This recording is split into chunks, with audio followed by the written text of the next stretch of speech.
Hey everybody, welcome to the morning market briefing, Freaky Friday edition. Friday the 13th, hope you're doing well. Also Valentine's Eve. Not that anyone out there would have forgotten, but quick reminder, get your cards, get your flowers. Stay on top of these things, folks. Got to be on it. Big day today, sort of. We got CPI coming in, Tom.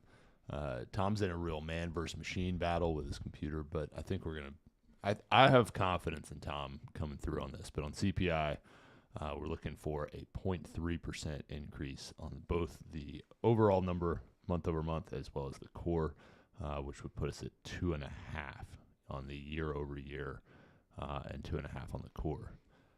How we feeling? We're feeling hot. Woo! Because this number is cold. So CPI month over month came in at 0.2%. The core came in line at 0.3, and then the overall year over year is at 2.4%, and core stayed flat there at 2.5%. Notably, real average hourly earnings year over year up 1.2%, and the bond market is en fuego. So the 10-year opened today right around a 415. We were at a 407. The 30-year has dropped to a 470. So the haters and losers who said the most dangerous trade was the long bond are missing out on another 1% day over day move because we got one of those yesterday too. The interesting thing is the headline. I've got the PDF pulled up from the Bureau of Labor Statistics, and the headline is month over month 0.2%. Shelter rises. Now I did a little research yesterday. I asked Grok, I asked Gemini to tabulate all of the Zillow data to give me an idea for where in real-time data inflation was on housing. And it basically said that nationwide, we are roughly at a 0.2 negative year-over-year situation on housing for homes, and that we're somewhere between negative 0.5% and 1% increases in rent depending on market. However, the expectation coming in today was that shelter inflation would be between 3.4 and 3.5%. And so the headline coming from the Bureau of Labor Statistics telling me that shelter is up month over month makes me think that 2.4 might still be extraordinarily high. So I'm pulling up the data now. Which we've talked about for a while. I mean, the shelter component continues to operate at a lag. It continues to be calculated in a method. I feel like all we've done all week is just crap all over official data points. But I'm not going to change the narrative of the week. But I mean, we have bemoaned the calculation, the owner's equivalent rent tabulation for the entirety of the history of this venture of the morning market briefing. So this is not new. We're not changing our mind on this. But the reality is that is a major component of CPI. And historically, if you go back through the annals of this call, there were periods in which I think it was undercounting, and inflation was probably on a realistic level significantly higher than what CPI might have been showing. And right now we're on a period where I would argue that the actual data on home prices and rent prices would suggest that we're propping up inflation with this data. Inflation would be, I mean, it's really one of the high points of all the data. I mean, the only thing that's higher than it would be food away from home year over year. Pretty much everything else is in line. And utility piped gas service is up 9.8, and then electricity up 6.3. We all know where that's coming from, data centers. But like notably, the annualized number on gasoline down 7.3%, fuel oil down 4%. I'm looking through all these things. I mean, some of them are up. Transportation services up 1.3 annualized. But shelter being up 3 is really holding up because it's a massive piece of the entire pie.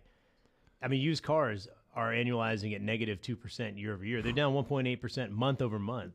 And so there's a huge drag on inflation in everything except for the biggest component, which is shelter. And the real-time data suggests that this is very stale.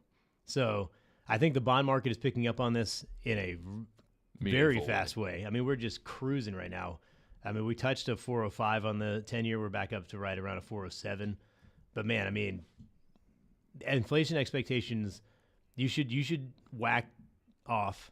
I'd call it at least 0.2 from there and say we're probably closer to 2.2, if not 2%, because that number, chill. Because the most important number is obviously wrong. I mean, we talked about it yesterday with the jobs thing. Like, what if you just asked ChatGPT or Gemini, what is real? How many people are working? Yeah, how many people are working? What's the real time data if you just scrape the data from Zillow? And the answer is we're basically flat to down on shelter inflation, and this number is wrong. And so that's pretty interesting, but I'm interested to see what the market is doing in terms of futures, because my expectation would be that this is actually negative for equities, because the number of cuts that are proposed or coming or anticipated is going to drop really fast, because you tie that together with the jobs report that, whether or not you take it seriously, the trend is showing that there probably shouldn't be more rate cuts. But actually, now I'm looking at it, we've actually gone up to 2.4 cuts this year.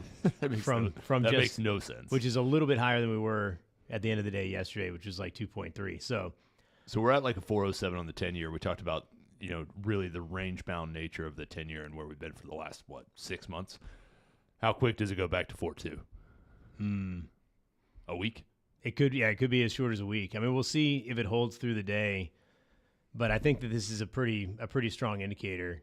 I mean, a lot of the fluctuations last year came from the University of Michigan, which at some points was off by more than 4% of what the actual number was. And so now we're continuing to move that way. People aren't looking at that seriously anymore. I mean, the hourly earnings stuff is basically flat. I mean, 1.2% is not mind-blowing year over year.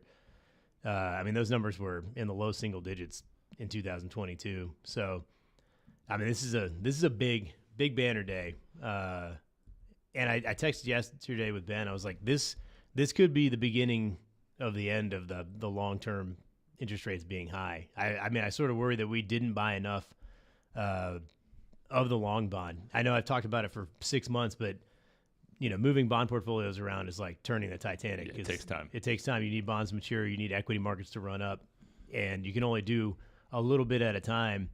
And I mean, I'm happy. I was looking at bonds we bought last week. I talked about it on these calls. We bought some like 135s of 52. They're, nobody really wants those bonds because they've got a very low coupon. They're going to trade wider of the yield curve because you're not getting that income. All you're really doing is buying pure duration. We were buying those at like 47 and change cents on the dollar, and those were over 50 cents yesterday. They're going to be well over that today. I mean, we might see a 1.5% move on those 2 consecutive days, just because of the way the yield curve is moving. We got the best 30-year auction yesterday, certainly that I've ever seen. It was sort of difficult to line up all the data to say if it was the best 30-year auction of all time, but it was the most bonds that were purchased at the auction. The primaries were left with 5.9%. So everyone talks about the weird interdealings with the major investment banks where the issuers are technically Goldman Sachs and all that. They didn't have to buy really any of them, less than 6%. Indirects, everyone's talking about how every country hates the U.S., doesn't want to buy our treasuries. China they're gobbling up our debt. Yeah, they took 70% of it. And then the rest went to those who were bidding on it. And the bid to cover was 2.6 times.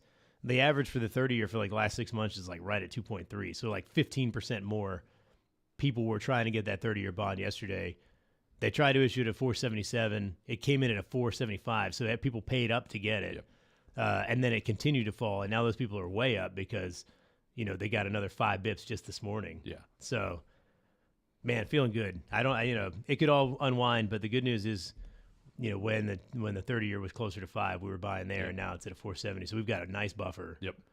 Yeah, we got cushion there. Equity futures really not moving much. They were down just a little bit when the call started. They're still down just a little bit. Not much movement there. Let's talk some companies. Relic's a company that's in a number of client portfolios. up about 4.5%. Nice read on the revenue, up 7%. Operating margin ticking up. Strong performance amid kind of an AI transformation, and a bit of optimism. They increased the dividend, announced a pretty sizable buyback. What other takeaways do you have from them? Yeah, I mean, I was a little worried about the stock. This is a stock that Ben has pitched and is very hot on. They're a British company. Surprise, surprise. Yeah. But they own, LexisNexis and a lot of the medical journals and all of the textbooks involved. And I was a little worried because AI could just market correct that very quickly. But it sounds like they've done a great job of essentially streamlining the use of those for attorneys and doctors to search. Gatekeeping. Yeah, so they can use AI within it, but it's not necessarily public. Not to besmirch Ben as he begins his marathon out in Arizona, probably sometime. Today? Is the run today? I think it's today.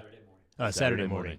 So he's probably listening live right now. Yeah. So I don't want to speak ill of Ben on his one rest day before he embarks on his great journey to qualify for the Boston Marathon. But a lot of people are saying that a lot of the properties held within the Relics universe were aggregated and sold to Relics by a little-known man named the father of Ghislaine Maxwell. So he was a British guy who basically gobbled up all of the legal and science journals and textbooks, bundled them into one company, and rolled them up into what is now Relics. Made a lot of money, and it seems like that money was not put to good use over the next decade or so. Questionable use of proceeds there, to say the least. Yeah, moral hazard, I think, is the term for that. Yeah, so, I will say I was curious because you brought that to my attention. Simultaneous to Ben being really into Relics, I did search one of the databases. Ben is not named in the Epstein files. Oh, that's good. I know there's been a lot of...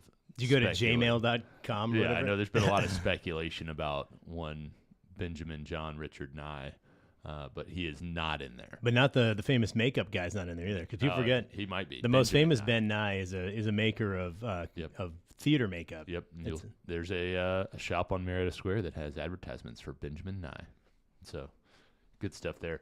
As we think about AI, I mean, who are the winners and the losers? Who's kind of surviving over the last couple of days as earnings reports roll out, Tom? So it's interesting. The big losers are definitely going to be advertising firms. I don't know if we talked about it on this call, but like AppLovin is just getting crushed. They're the worst performer in the S&P 500, I think, year to date, and they're down 20% today because they're basically being market corrected by AI. DraftKings is getting crushed. That's an interesting market. I saw a headline. They're getting absolutely dominated by the predictions market. Well, like the odds are better. That's the thing is, like, if you pick a long shot on the odds thing, you could make 20 times your money very quickly, and you can cash out as opposed to having to pay the vig, on a line. I mean, the volume on the Super Bowl bets placed through Kalshi and others was staggering. Meanwhile, I think the take on Super Bowl betting in Vegas was down. I mean, it wouldn't surprise me. I worry about that space. It's certainly not one I would invest in because there's just so much competition. Too much competition is a bad thing. That's why we don't like airlines. And by we, I mean definitely me specifically. And I was running into computer trouble, so I put a little note in here that said Trump taps advisory board on, and then I didn't finish that sentence. But there was a list put out yesterday where he's putting together a group of heads of companies to discuss the atmosphere around Bitcoin, trading, the betting markets. So like Vlad from Robinhood is on there. Oh, yeah. The CEO of the Chicago Merc is on there. The guy from DraftKings is on there, CEO of DraftKings. So there's a bunch of like weird amalgamations of people. The Coinbase guy, Crypto.com, all these people. And the idea, I think, is to kind of get an idea of like, what are we doing here? How do we regulate this? Because there's so many new things coming to market so quickly. Because, I mean, you could argue that the Kalshi stuff is betting. I would argue it's even more speculative than regular betting. It's amazing to me that it is allowed. Yeah. I mean, it is significantly more like throwing a dart and betting. I mean, you can bet on Bitcoin's closing price in an hour. Yeah. I mean, I made a nice little sizable sum on riding the reader wave and getting out when he peaked in terms of expectations as the Fed chair. I rolled a little bit of that money into Chris Gotterup winning a major this year. People don't talk about this guy, but he's the hottest golfer not named Scotty Scheffler in the last 8 months. But he's only been on tour for like 10 minutes. And, I mean, he's everywhere. Won the Scottish Open. I think he came in third in the British Open. He won this weekend at Waste Management because Hideki Matsuyama got absolutely destroyed by the gallery. But he's just some guy who went to Rutgers who's suddenly everywhere. And he's got great odds on Kalshi for winning a major this year. I like it. Other winners, I mean, we're certainly seeing a transition in which those who are actually involved in the manufacturing of components that go into hardware for this AI boom, they're the winners. Applied Materials up 12%. Even just sorting through, I was just kind of looking at the S&P 500 data company by company today. Do you know the top performer in the S&P this year? I don't know. Dillard's? SanDisk. Oh, SanDisk. Yeah. SanDisk. They're like an old old school. They're old school. Original. But I mean, tech they company. are just, I mean, they make the NAND supply, and there's so much demand for that right now. There's demand for the NAND, and it's been a constrained bottleneck. And I mean, they are just absolutely in a super cycle. They are up 160% this year. Man, to meet demand, you got to make demand. Put it on a shirt. Put it on a shirt. So pretty interesting, just when you kind of break down what's going on, because I think a lot of people would say tech is down, tech is dead, but you still have a lot of tech-based winners. Yeah, the rotations are the thing is nobody's watching the names that are crushing this year. Yep. I mean, we've talked about Huntington Ingalls, which is a ship maker. Like, they've done well. All the defense have done well. The S&P 500 is down now for the year as of yesterday, with futures being down just a bit. That's likely, as of now, would hold. But interestingly, the equal weight is up about 4%. That doesn't surprise me at all. Weight. So we've got 60% of components outperforming. So kind of interesting there. We are seeing some trade thawing in general with the U.S.-Taiwan trade deal coming through, possibly a breakthrough with Iran. At least Trump seems to be alluding to a potential agreement. So I don't know. There's hope for a little bit of calmer waters. It does seem like the overall vibes are no longer boiling over the way they were 2 or 3 weeks ago. I mean, it feels like that the first year, call it, I mean, we're pretty much there of Trump's administration where we knew it was going to be volatile. But things are starting to settle down. People, I mean, it was so fast and so aggressive that there was a lot of volatility, but like ultimately things have settled down now. We're getting tariff money. The Supreme Court seems like they're just going to let that one slide for a while. Yeah, so there's no rush to no imminent concerns there. Bonds are up quite a bit. The market's quite up a bit since year over year. Yeah. I mean, I think that, man, this move on Treasuries could really, I mean, it could put a bullet in the downside of here's what I think is going to happen. Let's go. We're trailing on the housing information. Rates are coming down based on future inflation expectations.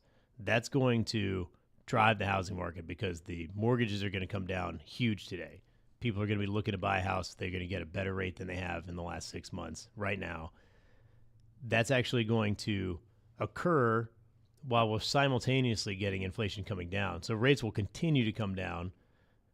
Mortgages will continue to get better. And by the time inflation shows that the housing market is down, we will actually probably be at bottom inflation.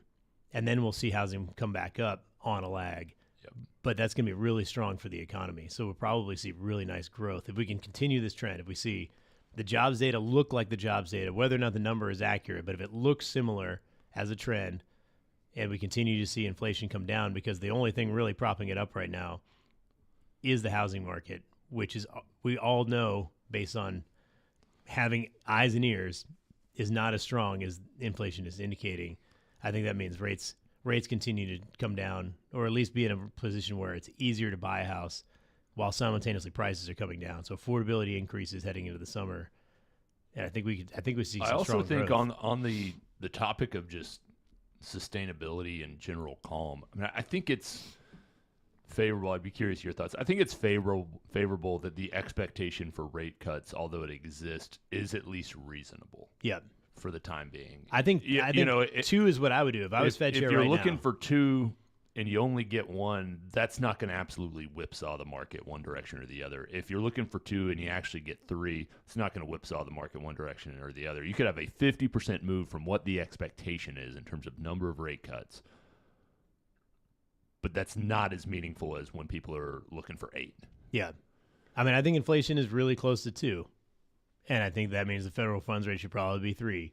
And and if this number is correct, then the reasonable value for the 10-year is probably now closer to a 4.10, which we're right around again. And we could go above it, we can go below it, but I think that's fair value. So that's where you play the ball game. If it's above 4.10, you're buying longer stuff. If it's below 4.10, you have to be specific on your buys. And that's how we've done fixed income the last 6 months, where it's been 4.20. Yep. And there's been great opportunity days, and today is not one of them. I'm seeing the 10-year at a 4.09 right now, and equity futures just ticked positive. So, bing bong, huge day. Let's go, boys. All right, y'all have a great day. Have a great Valentine's Day. Have a good Freaky Friday. I would say, hey, subscribe, like. Give us some views. I think we might have gotten quietly shadow banned over some. I'm not going to say the V word again, but I mentioned a V on on I think Tuesday's call, and since then I think we've been shadow banned. So give us a like and subscribe. Let YouTube know that the boys are loved. Bring the boys back, and maybe we'll get a little bit more momentum heading into the weekend. I mean, I missed 2 calls, and now we can't get any views. All hell broke loose. All right, talk to you guys soon. Have a great weekend.